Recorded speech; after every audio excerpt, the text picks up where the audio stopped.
Welcome back. Donald Trump, of course, was our country's 45th president. He'll also be our 47th. It's not all that common to have a president serve 2 terms that are not consecutive. Joining me right now to talk about how Trump's second term as president fits into presidential history is Professor Thomas Balcerski from Eastern Connecticut State University. He's a presidential historian who was part of our election night coverage. Welcome. Thank you, Eric. So what do you make of this? A non-consecutive 2-term president? Is it historically notable? It's the best thing to happen to Grover Cleveland in over 100 years. Remember, folks, if you're at trivia, now you have to answer 2 presidents are non-consecutive. It is a bit of a kind of unusual situation.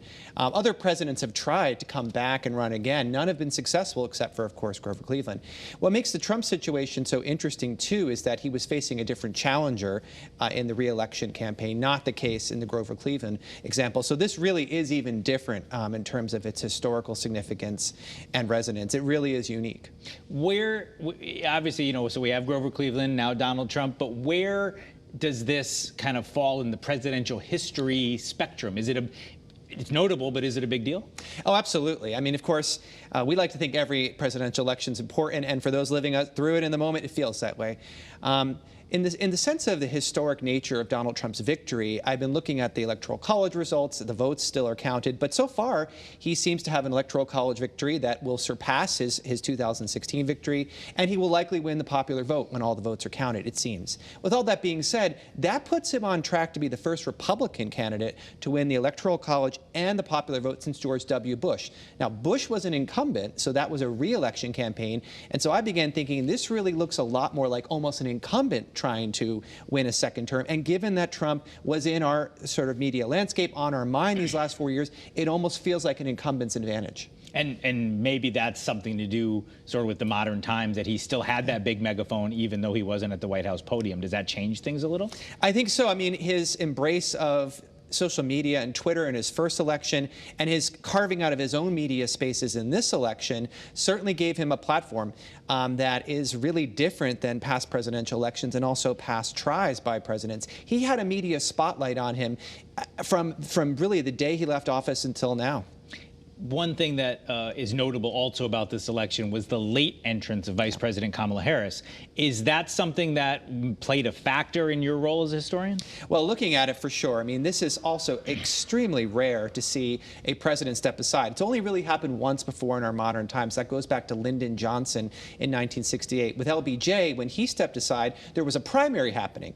And so other candidates emerged, and that led to the tragic assassination also of Robert F. Kennedy. And then we saw Hubert Humphrey move into the spotlight, and he happened, yes, to be Johnson's vice president successor. So there is a resonance that you have one president stepping aside, in this case Biden, and his vice president stepping up, Harris. But because of the late announcement of Biden's intention to drop out of the race, Harris didn't quite have that same time frame to speak to voters or to even engage in a primary contest.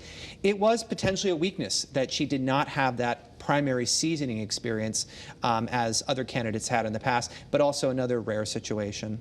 Let's talk about Joe Biden. Yeah. You said that you're one of the voters for the C-SPAN presidential rankings. Yeah. There's a lot of talk about not just him stepping aside, but with now his vice president not winning the next term. What does that do to his legacy?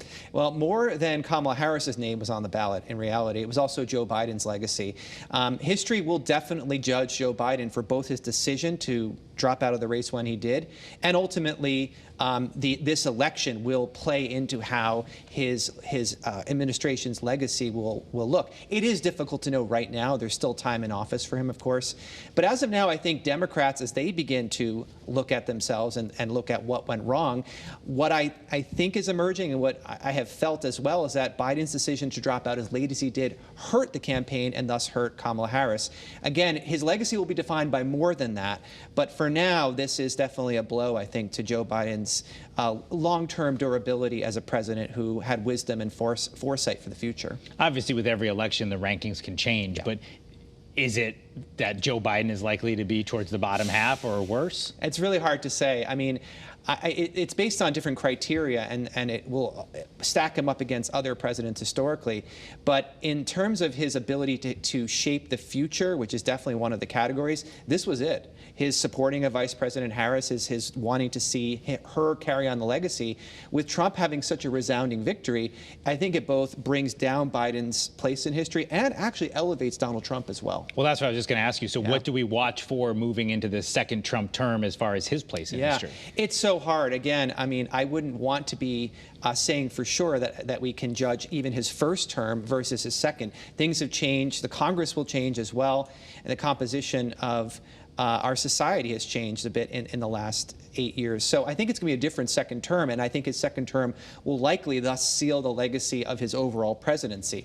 But I think in the sense that he pulled off a really historic victory with a broad coalition, he shows a kind of political wherewithal that we maybe did not ascribe to him before. I think his standing goes up, and I think that the American people need to reckon with this era in which Donald Trump is the major figure. Only a little over a minute left, but we asked Congresswoman Hayes in our last segment about this idea that perhaps the partisan divide is wider than it's ever been. It feels that way to people in the media, people who watch it. You're the historian. Do you think that what it feels like is historical? Well, it's so difficult to disentangle where we are now from the past. I try to do it every day with my students, and I'm happy to say that they understand, as I do, that political polarization is not a new thing. It's come and gone through American history.